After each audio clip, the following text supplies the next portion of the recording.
Students, हम discuss करेंगे important news के बारे में। First news is regarding the जज के रिमूवल प्रोसेस के पर्सपेक्टिव से है। जस्टिस वर्मा के हाउस पे फायर का इंसिडेंट होता है, उसी दौरान में करेंसी नोट्स को भी रिकवर किया गया था। तो करेंसी नोट्स के रिकवरी का जो वीडियो है सोशल मीडिया प्लेटफॉर्म्स के थ्रू सर्कुलेट हुआ। इनके अगेंस्ट में इंक्वायरी किया जाए, इनको इन्वेस्टिगेट किया जाए, उसका जो कंटिन्यूस डिमांड है वो आपको देखने के लिए मिलेगा। तो उसी के through chief justice of India के द्वारा एक इन हाउस इंक्वायरी कमेटी है उसको सेटअप किया गया था। इन हाउस इंक्वायरी कमेटी का जो रिकमेंडेशन है वो गवर्नमेंट के साथ में शेयर किया गया, क्योंकि स्टूडेंट जो पार्लियामेंट है वो हाईएस्ट अथॉरिटी है किसी भी जज के रिमूवल प्रोसेस के रिगार्डिंग में, चाहे जज हाई कोर्ट का हो या सुप्रीम कोर्ट का हो। जो रिमूवल प्रोसेस है वो भी कम्प्लीटली सेम है high court and supreme court के जज का। तो यहाँ पे गवर्नमेंट के द्वारा आने वाले पार्लियामेंट्री सेशन जो कि मानसून सेशन जिसको हम जाना करते हैं, उस दौरान में इनके रिमूवल का जो मोशन है उसको प्रपोज किया जा सकता है पार्लियामेंट के अंदर में। तो आप देखिए कि पार्लियामेंट को जो जज के रिमूवल का जो पावर है वो किस एक्ट के थ्रू में है। तो अगर हम एक्ट के बारे में डिस्कस करें तो एक्ट यहाँ पे है जजेज इंक्वायरी एक्ट 1968 का, जिसके थ्रू पार्लियामेंट को हाईएस्ट अथॉरिटी है जज के रिमूवल का। इसके रिगार्डिंग में फर्स्ट ऑफ ऑल किसी भी हाउस के अंदर में जो हमारे टू हाउसेज हुआ करते हैं, राज्यसभा एंड लोकसभा, तो किसी भी हाउस के अंदर में मोशन को प्रपोज किया जा सकता है। कितने मेंबर ऑफ पार्लियामेंट्स उसके सिग्नेटरी होने चाहिए, उसको मोशन को प्रपोज करने चाहिए। तो आप देखिए अगर राज्यसभा के अंदर में प्रपोज किया जाएगा तो उस समय 50 जो मेंबर ऑफ पार्लियामेंट्स हैं उसका सिग्नेचर होना चाहिए, और लोकसभा के अंदर में 100। प्रिसाइडिंग ऑफिसर है जो कि स्पीकर है लोकसभा के अंदर में। राज्यसभा के अंदर में जो हमारे चेयरमैन बोला करते हैं, जो हमारे वाइस प्रेसिडेंट हुआ करते हैं राज्यसभा के चेयरमैन। तो आप देखिए उनके ऊपर भी डिपेंड करता है कि उनके द्वारा रिमूवल का जो मोशन है उसको एडमिट किया जाता है या नहीं एडमिट किया जाता है। अगर वहाँ पे उनके द्वारा उसको एडमिट कर लिया जाता है तो एक 3 मेंबर कमेटी है उसको कॉन्स्टिट्यूट किया जाएगा प्रिसाइडिंग ऑफिसर के द्वारा। 3 मेंबर कमेटी के जो पार्ट हैं वो कौन रहेंगे ये आपको पता होना चाहिए। अगर आपको नहीं पता है तो लक्ष्मीकांत का जो बुक है, जो आप पॉलिटी का, अगर आप लक्ष्मीकांत का बुक नहीं रीड करते हो, कोई अदर बुक रीड करते हो, तो वहाँ से जाके इसको रीड करना। रिमूवल प्रोसेस के अंदर में 3 मेंबर कमेटी के जो पार्ट हैं वो कौन होते हैं। एक तो आप देखिए कि सुप्रीम कोर्ट का जो जज है वो इसका पार्ट रहेगा। सुप्रीम कोर्ट के जज के अलावा किसी भी हाई कोर्ट के जो चीफ जस्टिस हैं, हाई कोर्ट के जो चीफ जस्टिस हैं वो इसके पार्ट रहेंगे। और एक कोई पर्सन है जो कि डिस्टिंग्विश्ड यहाँ पे जूरिस्ट होना चाहिए, जिसको भी यहाँ पे कमेटी का जो मेंबर है वो बना दिया जाएगा। कमेटी का यहाँ पे इंक्वायरी के बाद में 3 मंथ का उनके पास में इंक्वायरी पीरियड हुआ करता है। उसके रिकमेंडेशन के बाद में पार्लियामेंट के अंदर में वोटिंग हुआ करती है, जिसमें 2/3 प्रेजेंट एंड वोटिंग का जो मेजोरिटी है वो रिक्वायर्ड हुआ करता है। और आप देखिए उसी के बाद में 2 यहाँ पे मेजरली ग्राउंड हैं, प्रूव्ड मिसबिहेवियर हो या इनकैपेसिटी हो किसी जज का, तो उस समय उसको रिमूव है वो कर दिया जाएगा। रिमूवल प्रोसेस का जो अल्टीमेट पावर है वो पार्लियामेंट के पास में है, कोई भी अदर अथॉरिटी के पास में इनके रिमूवल का जो पावर है वो नहीं है। क्या इंडिया के अंदर में किसी जज है उसको रिमूव किया गया है अभी तक? तो आप देखिए कि किसी भी जज को रिमूव नहीं किया गया है इंडिया के अंदर में।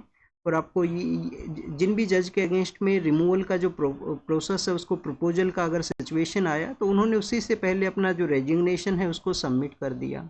रेजिग्नेशन किसको सबमिट करते हैं? प्रेसिडेंट को अपना रेजिग्नेशन सबमिट करेंगे या चीफ जस्टिस ऑफ इंडिया को? ये आप कमेंट सेक्शन के अंदर बताना, ये आपका होमवर्क है कि जज अपना रेजिग्नेशन किसको सबमिट किया करते हैं। नेक्स्ट अगर हम बात करें स्टूडेंट्स, ग्लोबल साउथ के वॉइस के बारे में है। हमारे पीएम सर हैं जो 5 कंट्रीज के विजिट के लिए गए हैं, तो वहाँ पे वो घाना का जो पार्लियामेंट है उसका जो हाउसेज को एड्रेस करते हुए उनके द्वारा कहा गया कि ग्लोबल साउथ का जो वॉइस है वो प्रेजेंट कंटेम्प्रेरी वर्ल्ड के प्रोग्रेस के रिगार्डिंग में इम्पोर्टेंट है। अगर हमें वर्ल्ड को इंक्लूसिव वे के अंदर में प्रोग्रेस को कैरी आउट करना है, चाहे यहाँ पे फाइनेंशियल इंक्लूजन हो, प्रोजेक्ट्स का डेवलपमेंट हो, क्लाइमेट चेंज के इशू को डील करना हो, साइबर सिक्योरिटी के इश्यूज को डील करना हो, या टेररिज्म को एलिमिनेट करना हो, तो उसके रिगार्डिंग में ग्लोबल साउथ के जो कंट्रीज हैं उनका कोऑपरेशन मोस्ट इम्पोर्टेंट है। उसी के थ्रू हम यहाँ पे जो इंक्लूसिव ग्लोबल ऑर्डर है उसको सेटअप कर सकते हैं।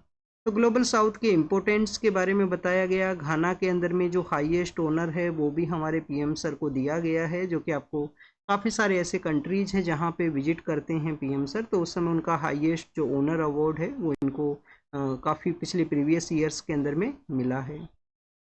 इसके बाद में त्रिनिडाड एंड टोबैगो के वहाँ पे गए हैं, जो कि एक आइलैंड कंट्री है। कैरेबियन जो कंट्रीज है वहाँ पे एक आइलैंड नेशन के रूप से वो सेटअप है।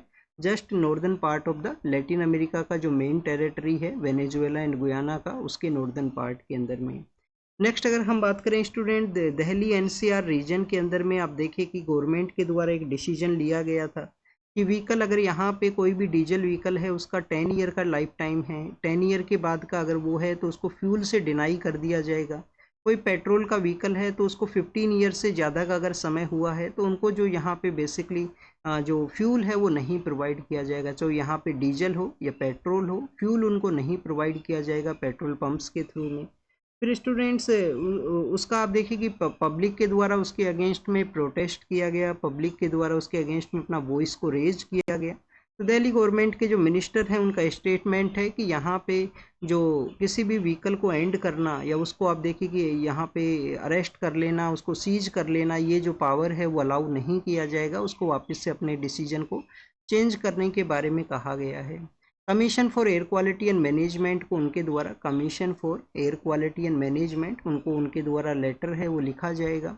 ये कमीशन कब यहाँ पे इस्टेब्लिशमेंट में आया था? 2021 के समय इस्टेब्लिशमेंट में आया, जिसमें दिल्ली एनसीआर और उसके जो एडजॉइनिंग एरियाज हैं, नियर बाई एरियाज हैं, वहाँ पे ये कमीशन वर्क किया करता है पोल्यूशन कंट्रोल के रिगार्डिंग में। जिसमें आप देखिए कि पंजाब भी है, जिसमें हरियाणा भी है, वेस्टर्न राजस्थान का भी कुछ पार्ट है इसके अंडर में, और western part of Uttar Pradesh है। उत्तर प्रदेश का वेस्टर्न पार्ट है जहाँ पे अपना एयर क्वालिटी के मैनेजमेंट के रिगार्डिंग में अपना रेगुलेशन है वो किया करता है। सेक्रेटरी लेवल का जो ऑफिसर है वो इसका प्रिसाइडिंग ऑफिसर हुआ करता है। वो इनके 70 ईयर से अबाव का उनका एज है वो नहीं होना चाहिए। फिर नेक्स्ट अगर हम बात करें बेनिफिशरीज के रिमूवल प्रोसेस के बारे में है। कुछ ऐसे पर्सन हैं जो कि आप देखिए कि उनका फाइनेंशियल कंडीशन बेटर सिचुएशन के अंदर में है, तो उनको एज ए बेनिफिशरी के थ्रू में रिमूव है वो किया गया है। कुछ दिन पहले हमने दिल्ली के रिगार्डिंग में भी रीड किया था कि दिल्ली के वहाँ पे जब इंक्वायरी किया गया, वुमेन्स को जो पेंशन प्रोवाइड की जाती है एज ए सोशल सिक्योरिटी के रूप से, तो वहाँ पे भी कुछ बेनिफिशरी हैं जो ऑलरेडी बेटर सिचुएशन के अंदर में हैं, उनका भी रिमूवल हुआ था।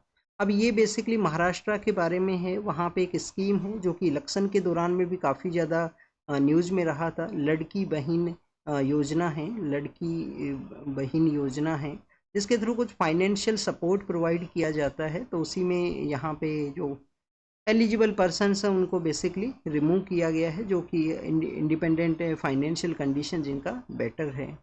तो स्कीम आपसे मैक्सिमम पता होना चाहिए। एग्जाम में हो सकता है स्कीम से रिलेटेड सवाल पूछ लिया जाए कि recently this scheme seen in the news, ये किससे रिलेटेड है।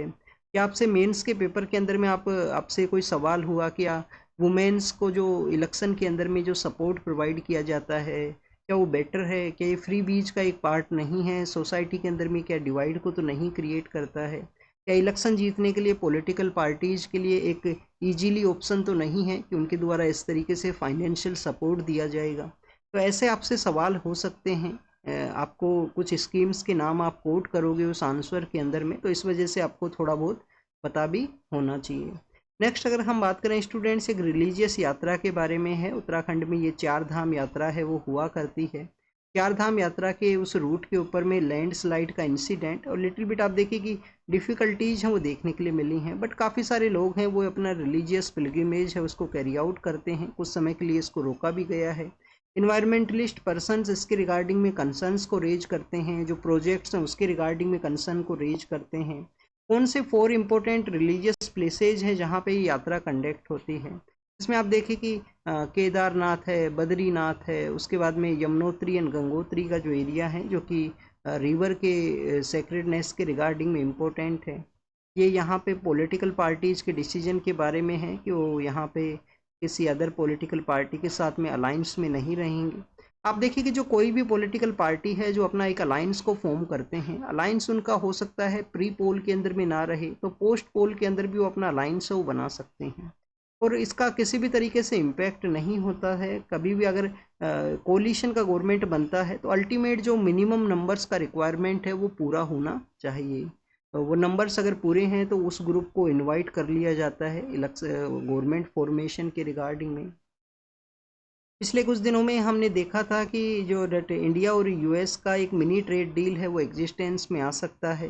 तो उसी के रिगार्डिंग में हिमाचल प्रदेश के जो एप्पल ग्रोवर्स हैं, एप्पल फार्मर्स हैं, उनके द्वारा कहा गया है कि अगर इंडिया और यूएस का ट्रेड डील एग्जिस्टेंस में आएगा तो उनका जो मार्केट है वो इम्पैक्ट कर सकता है।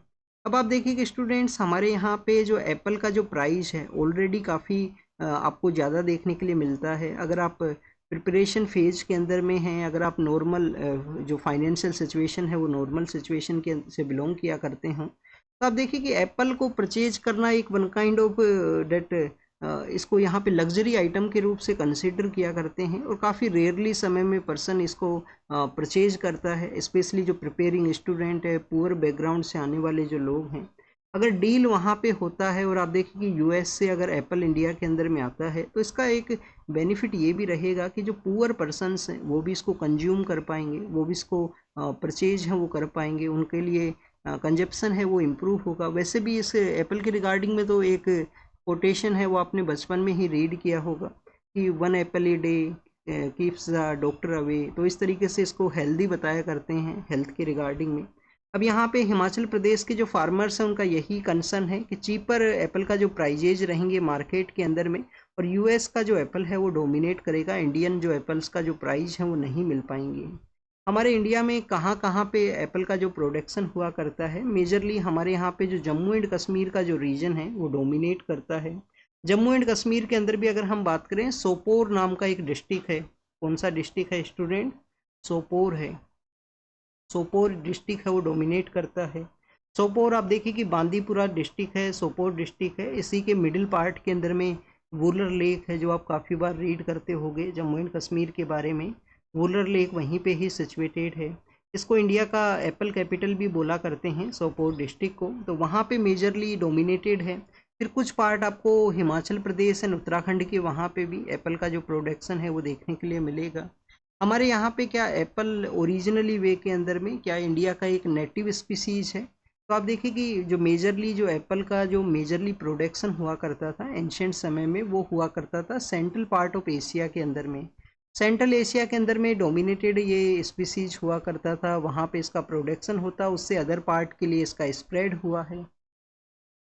अभी जो मेजरली कंट्रीज इसके प्रोडक्शन में डोमिनेट करते हैं वो कंट्रीज स्टूडेंट्स यहाँ पे हैं डेट चाइना है। चाइना में हाईएस्ट हुआ करता है। चाइना के बाद में टर्की नाम का जो कंट्री है जिसको कि हम तुर्कई बोला करते हैं। फिर तुर्की के बाद में आप देखिए कि यूएसए है। ये 3 कंट्रीज हैं जो डोमिनेटेड हैं। इंडिया का भी पार्ट है टॉप 10 के अंदर में, बट आप देखिए कि जिस तरीके का हमारे यहाँ पे कंजप्शन डिमांड है उसको फुलफ़िल करने के रिगार्डिंग में हम अदर कंट्रीज से भी इंपोर्ट हैं वो किया करते हैं। प्रीवियस कुछ ईयर्स के अंदर में जो कस्टम ड्यूटीज़ है उनको रिमूव किया गया था। अब यहाँ पे उसी के पर्पज़ से कंसर्न है कि कम्प्लीटली रिमूवल रहा तो उनका जो कम प्राइस है उनको मिलेगा। नेक्स्ट अगर हम बात करें स्टूडेंट्स वर्किंग कंडीशंस के बारे में है, हमारे जो फीमेल का जो पार्टिसिपेशन लेबर फोर्स के अंदर में हो सके उसके रिगार्डिंग में लॉ को चेंज किया गया। लॉ को चेंज किया गया है कि गुजरात के अंदर में जो नाइट शिफ्ट्स हैं वो कैरी आउट की जा सकती हैं फीमेल जो वुमेन जो वर्कर्स हैं उनके द्वारा में भी। बट यहाँ पे लॉन्ग वर्किंग आवर्स का एक समय देखने के लिए मिला है जो कि बेसिकली वर्किंग कंडीशंस को इम्पैक्ट कर सकता है। ऑलरेडी हमारे यहाँ पे वर्किंग कंडीशंस बेटर नहीं हैं, तो कंसर्न ये भी है। कर्नाटका के स्टेट के अंदर भी ऐसा ही एक लॉ है वो लाया गया था कि वर्किंग आवर्स हैं उसको वहाँ पे इंक्रीज है वो किया जाए। तो स्टूडेंट्स हम तो इनफॉर्मल सेक्टर के अंदर में देखते हैं जब यहाँ पे ऑलरेडी जो वर्किंग लिमिट है उससे ज़्यादा उनका जॉब का वर्क हुआ करता है, तो हो सकता है कि अगर यहाँ पे लॉ को पास कर दिया गया तो और भी ज़्यादा उनसे काम है वो करवाया जाए, पेमेंट उतना ही दिया जाएगा। तो ये भी यहाँ पे कुछ इश्यूज हैं। अगर वुमेन्स को नाइट शिफ्ट को कैरी आउट करना है किसी भी इंस्टीट्यूशन के अंदर में तो मिनिमम 10 वुमेन्स का प्रेजेंस होना है वो ज़रूरी है, ये यहाँ पे कंडीशन बताया गया है। तो ये बेसिकली गुजरात गवर्नमेंट का डिसीजन है उसके रिगार्डिंग में यहाँ पे लेबर फोर्स पार्टिसिपेशन के रिगार्डिंग में। सिंगापुर बेस एक शिप है जिसका इंसिडेंट हुआ था इंडियन ओशन रीजन के अंदर में, इंडिया का जो एक्सक्लूसिव इकोनॉमिक जोन है उसके आउटसाइड के अंदर में है। अभी उसका बताया गया है कि उसको कंटिन्यूस किसी एरिया के अंदर में शिफ्ट नहीं किया जाएगा जब तक उसका फायर का जो जो सिचुएशन है उसको कंट्रोल नहीं किया जा सकता है। एग्ज़ाम के लिए क्या इम्पोर्टेंट है? एग्ज़ाम के लिए इम्पोर्टेंट ये है, एक तो आप देखिए कि ये इंडियन ओशन रीजन के अंदर में है, तो इम्पोर्टेंट जो ट्रेड रूट है, जो कि हमारा ट्रेड रूट है, उसके वहाँ पे ये सिचुएटेड है, तो ये इम्पैक्ट कर सकता है आने जाने वाली जो शिप्स हैं उनको। एक्सक्लूसिव इकोनॉमिक जोन के बारे में आपको पता होना चाहिए कि 200 जो नॉटिकल माइल्स का एरिया है वो एक्सक्लूसिव इकोनॉमिक जोन होता है किसी भी कंट्री का। वहाँ पे अदर कंट्री का जो शिप्स हैं उन्हीं के परमिशन पे अलाउ हुआ करती हैं उस एरिया के अंदर में, वो अपना फिशिंग का एक्टिविटी है, ऑफशोर जो आप देखिए कि जो उनके द्वारा कोई ड्रिलिंग कैरी आउट करना है वो भी वहाँ पे कर सकते हैं। ये एक्सक्लूसिव इकोनॉमिक जोन का जो कॉन्सेप्ट है वो किसके थ्रू आया था? UNCLOS, united nation convention on the law of the sea है, वो एग्जिस्टेंस में आया। अगर बियॉन्ड 200 नॉटिकल माइल्स का जो एरिया है उसको हम किस नाम से जानते हैं? हाई सी उसको कंसीडर किया करते हैं। यहाँ पे एक क्लिनिक के बारे में है जो मेडिकल जो यहाँ पे प्रैक्टिस हुआ करता था, जिसको कि यूएसआईडी का जो फंड हुआ करता था उसके कट होने के बाद में अब उनको फिर से रीओपन है वो किया गया है। एग्जाम के लिए नहीं इम्पोर्टेंट है। नेक्स्ट आप देखिए कि कोल्हापुरी जो चप्पल हैं, कोल्हापुरी चप्पल जो कि हम काफ़ी बार इसको रीड किए हैं पिछले एक वीक के अंदर में, कि इटालियन जो आप देखिए कि क्लोथिंग कंपनी है उसके उनके द्वारा इसको यूज किया गया और उसके बाद में कंट्रोवर्सी है वो क्रिएट हुआ है। कोल्हापुरी जो चप्पल है वो बेसिकली आप देखिए कि जीआई टैग उसको दिया गया, जोग्राफिकल इंडिकेशन का टैग है वो उसको मिला हुआ है, और ये सेंचुरीज पहले इसका जो प्रोडक्शन है उसको इम्प्रूव करने का कोशिश किया गया था, जो 12th सेंचुरी के समय से ही आपको मिलेगा। नेक्स्ट अगर हम बात करें स्टूडेंट्स हिस्ट्री के पर्सपेक्टिव से हैं, जो गदर मूवमेंट हुआ था, गदर पार्टी का जो मूवमेंट था, इनिशियली पार्ट के अंदर में तो आप देखिए कि गदर नाम से एक जो मैगजीन है वो निकाला करते थे। उस मैगजीन के थ्रू ही जो गदर पार्टी है वो सेटअप होती है, सीक्रेट सोसाइटी के रूप से वर्क करती थी। इंडिया को बाई फोर्स आप देखिए कि इनके द्वारा आज़ादी लेने का जो कोशिश है वो किया गया था। कौन इसके इम्पोर्टेंट पर्सन थे? इम्पोर्टेंट पर्सन थे स्टूडेंट्स, लाला हरदयाल थे, सोहन सिंह भाखना थे, करतार सिंह सराबा थे, भाई परमानंदा थे। तो ऐसे कुछ इम्पोर्टेंट पर्सन हैं जो इस गदर पार्टी से उस समय जुड़े हुए थे। आपसे क्वेश्चन क्या उसके रिगार्डिंग में एक बुक का यहाँ पे आप देखिए कि राइटिंग हुआ है, उसी वजह से न्यूज़ में है। तो गदर पार्टी से आपसे क्या सवाल हो सकता है? आपसे सवाल ये हो सकता है कि कुछ पर्सन्स के नाम मेंशन कर दिए जाएंगे, जैसे कि नाम मेंशन कर दिए, लाला हरदयाल है, करतार सिंह सराबा है, सोहन सिंह भाखना है, और एक नाम यहाँ पे मेंशन कर दिया कि डेट सुरेंद्र नाथ बनर्जी हैं। इनमें से कौन से पर्सन हैं जो कि गदर पार्टी से रिलेटेड हैं? तो आप देखिए कि टॉप 3 हैं वो रिलेटेड हैं, लाला हरदयाल, करतार सिंह सराबा, सोहन सिंह भाखना, और जो डेट सुरेंद्र नाथ बनर्जी इसका पार्ट नहीं है। अब ये तो, और यहाँ पे आपको फॉरेन जो इम्पोर्टेंट सेंटर्स हैं, जैसे कि श्यामजी कृष्ण वर्मा के बारे में हम इंडियन हाउस को रीड करते हैं, पेरिस से मैडम बीकाजी कामा अपना रूल किया करते थे, यूनाइटेड इंडियन हाउस है जो वैनकूवर से रूल करता था, जो कि कनाडा के वहाँ पे है। तो आप देखिए कि ये कुछ ऐसे एरियाज हैं जो कि फॉरेन कंट्रीज के अंदर में सेटअप हुए थे, और इंडिया के इंडिपेंडेंस के रिगार्डिंग में वहाँ पे भी सीक्रेटली वे के अंदर में वर्क को कैरी आउट है वो किया जाता था। स्टूडेंट्स यहाँ पे गोलकोंडा जो फोर्ट है, जो कि हैदराबाद के पास में ही सिचुएटेड है, हैदराबाद के वहाँ पे एक हुसैन सागर लेक भी है, उसी के पास में गोलकोंडा फोर्ट है। तो वहाँ पे एक फेस्टिवल कंडीशन को बताया गया है कि कैसे यहाँ पे जो पर्सन है अपने टर्मरिक है और जो कुमकुम जो हुआ करता है उसको अपने बॉडी के ऊपर में उनके द्वारा यूज करते हुए, एक आप देखिए कि जो घड़ा जो है मिट्टी का बना हुआ, जो आप देखिए अर्थन जो पोर्ट है उसके ऊपर उसको नाम दिया गया है बोनम का, और बोनम के अंदर में राइस होता है, राइस को कुक करने के बाद में मिल्क है, शुगर है, और नीम का जो पत्तियां हैं उसके अंदर में ऐड करते हुए जो गोडेस काली हैं उसको वर्शिप किया जाता है। फेस्टिवल का जो नाम है वो क्या है स्टूडेंट्स? बोनालू। बोनालू इस फेस्टिवल का नाम है, जो कि गोलकोंडा फोर्ट के आसपास इसका प्रैक्टिस होता है। गोडेस काली को वर्शिप करते हैं। गोलकोंडा फोर्ट के बारे में अगर हम बात करें तो काकतीय डायनेस्टी के अंडर में ये हुआ करता था। फिर बाद में इसको नायका रूलर्स हैं वो बहामनी एम्पायर को दे देते हैं। नायका रूलर्स के द्वारा किसको दे दिया जाता है? बहामनी जो एम्पायर हैं, बहामनी एम्पायर को ये दे दिया जाता है। अब आपको पता होना चाहिए काकतीय डायनेस्टी के अंडर में इसी एरिया के अंदर में जो माइक्रो पोलो नाम से जो फॉरेन ट्रेवलर हैं वो विजिट करते हैं, वो वहाँ पे डायमंड्स के बारे में भी बताते हैं कि गोलकुंडा का जो डायमंड है जिसको कि कोहिनूर का नाम दिया गया था, वो उसी एरिया के अंदर में सिचुएटेड था। कोहिनूर बाद में आप देखिए कि ब्रिटिश लेके चले जाते हैं। तो ये कुछ स्टोरी हैं इसी गोलकुंडा फोर्ट्स के एरिया से रिलेटेड। नेक्स्ट आप देखिए कि स्टेट गवर्नमेंट के द्वारा सुप्रीम कोर्ट का कोई जजमेंट है उसके अगेंस्ट में जो एक्ट है उसको पास किया जा सकता है। छत्तीसगढ़ के रिगार्डिंग में यहाँ पे जो मेंशन किया गया एक्ट है वो पास हो सकता है। आपको बस ये इन्फॉर्मेशन पता होना चाहिए, एक्ट है वो पास कर दिया जाएगा जिसको कि कंटेम्प्ट ऑफ कोर्ट का जो पार्ट है वो नहीं माना जाता है। इंडियन पुलिस सर्विस के जो ऑफिशियल्स हैं उनको कभी कभी जो CAPF का जो सर्विसेज हैं, सेंट्रल आर्म्ड फोर्सेज का जो सर्विसेज हैं, उनकी जो टॉप ऑफिशियल हैं उनके आप देखिए कि DG के रूप से सेटअप करना हो, उनके IGs के रूप से सेटअप करना हो, काफ़ी बार IPS ऑफिसर्स का ही वहाँ पे जो प्रमोशन है वो हुआ करता है।